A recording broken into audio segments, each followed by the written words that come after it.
The year is 1552, and an empire that has crushed kingdoms for centuries is about to suffer one of its most shocking humiliations.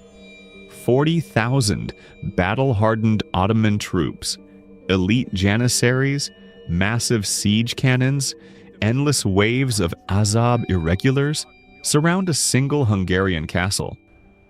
Inside, barely 2,000 people, a mix of professional soldiers, local peasants, craftsmen, priests, women, and even children. They are outnumbered 20 to 1 or more. The invaders have already taken fortress after fortress with ease. Surrender should be inevitable. Yet for 39 brutal days, these defenders not only held out, they broke the Ottoman will, forced a humiliating retreat, and sent shockwaves through Europe. And this is the Siege of Eger, the day a tiny garrison turned Suleiman's unstoppable machine into a laughingstock and proved that raw courage, clever tricks, and unbreakable spirit can humiliate even the mightiest army on earth. The backdrop was grim. After the disaster at Mohács in 1526, Hungary had been torn apart. The Ottomans controlled the center and south, the Habsburgs held the west, and the east was a semi-independent principality. Eger Castle, perched in the northeast, was one of the last major strongholds still resisting full Ottoman domination. It guarded the gateway to Upper Hungary, and if it fell, the path to Vienna would lie wide open. Captain István Dobó, a seasoned nobleman in his 40s, with years of fighting Turks behind him, knew exactly what was coming. He didn't wait for miracles from Vienna or anywhere else. He prepared like a man who understood that help wasn't coming. Dobó stockpiled food, gunpowder, lead, and every scrap of ammunition he could find. He reinforced the walls, cleared killing zones around the fortress, and dug extra ditches. Most importantly, he turned the entire population into a fighting force. Women trained to load arquebuses and hurl incendiaries. Priests hauled powder kegs. Children carried messages and water. This wasn't just defense, it was total war where every soul had a stake. Dobó's leadership was key, firm, inspiring, and fair. He made his people believe they could win, not because the odds favored them, but because giving up meant losing everything anyway. In early September, the Ottoman army arrived under Kara Ahmed Pasha, with Arslan Pasha as second in command. Modern estimates put their strength at around 35,000 to 40,000 men. Still an overwhelming force. With heavy artillery, mining experts, and the disciplined janissaries who had broken stronger defenses before. They expected Eger to crumble quickly, just like Veszprém, Temesvar, and others had that year. They offered terms: surrender and live, resist and die. Dobó refused. The bombardment began almost immediately. Dozens of large cannons pounded the walls day after day. Stone shattered, dust filled the air, and the noise alone was terrifying. But Dobó had foreseen this. Behind the outer stone walls, his people built thick earthen ramparts overnight. When cannonballs breached the masonry, they hit soft earth that swallowed the shot, instead of splintering it into deadly fragments. The Ottomans fired relentlessly, and the defenders rebuilt relentlessly. It became an exhausting stalemate the attackers couldn't afford. Then came the underground war. Ottoman sappers tunneled toward the walls to plant explosives. Hungarian counterminers, local craftsmen who knew the ground, listened for digging sounds, sank their own shafts, and either flooded the enemy tunnels with water or detonated charges to collapse them. In some cases, the two sides met in pitch-black passages, fighting hand-to-hand with picks, knives, and short-barreled pistols. These savage subterranean clashes cost the Ottomans dearly in men and time. On the surface, every Ottoman attempt to advance met hell. Ladders went up. Defenders pushed them back with poles or poured scalding mixtures down. Arquebuses cracked, crossbows twanged, and small cannons spewed scrap iron, nails, tea and chain shot into climbing crowds. One of the most feared weapons was the improvised incendiary.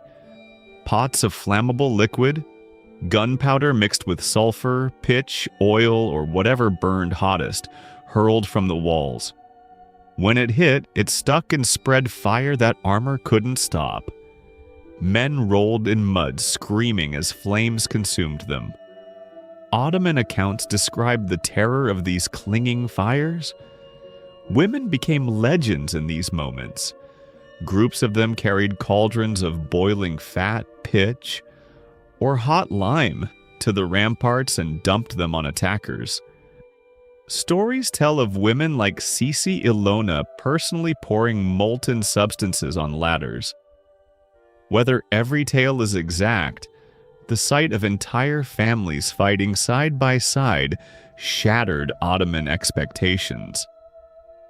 These weren't faceless soldiers, they were people defending their homes with fanatical determination. And that realization hit hard. Invaders who expected quick submission now faced an enemy that would rather die than yield. As weeks passed, the siege turned against the Ottomans. Autumn rains turned camps into quagmires, bogging artillery and ruining mining efforts. Disease spread through crowded tents. Supplies dwindled because Dobó had scorched the land around the castle beforehand. Morale plummeted. Soldiers grumbled, officers argued. Kara Ahmed Pasha had promised a swift victory to impress the Sultan. Instead, he faced mutiny if he stayed longer. The breaking point came in mid-October. After failed assaults and mounting dead, the Ottomans launched their final grand storm on October 13th to 14th.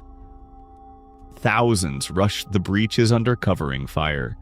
The defenders, exhausted, wounded, running low on powder, met them with everything left. Volleys of shot, stones, boiling liquids, and sheer defiance. Women and boys threw whatever they could. Priests blessed the lines and carried ammo. The attackers gained footholds briefly but were thrown back. By dusk, the field was carpeted with Ottoman corpses. Estimates of their losses run to several thousand in that assault alone. Overall siege casualties were heavy, perhaps 10,000 or more across the campaign, while Hungarian dead and maimed numbered around 400 to 600, or roughly one-third of the garrison. The next day, the Ottoman council met. Retreat was ordered. The army pulled back in disorder, leaving guns, supplies, and pride behind. Eger stood unbroken. Word raced across Europe. Bells rang in Vienna, Prague, and Rome. Pamphlets spread tales of the miracle at Eger. Dobó became a hero. The victory delayed full Ottoman conquest of northern Hungary for decades and gave the Habsburgs time to regroup. What made it possible? Dobó's brilliant preparation and leadership kept everyone united. Total mobilization turned civilians into warriors with unbreakable morale.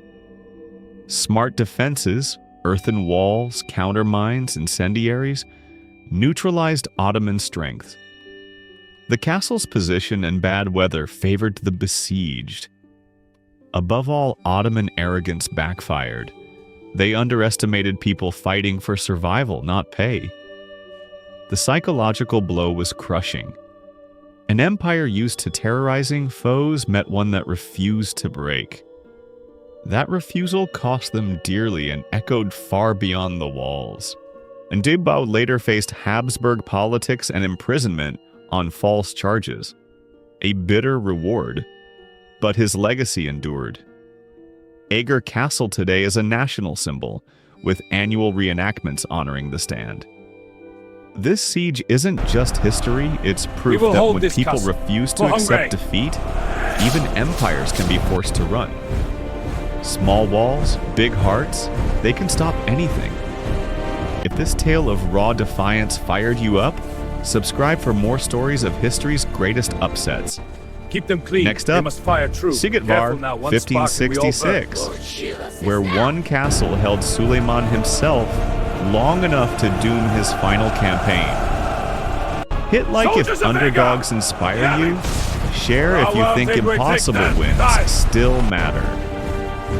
Thanks for watching. Stay defiant.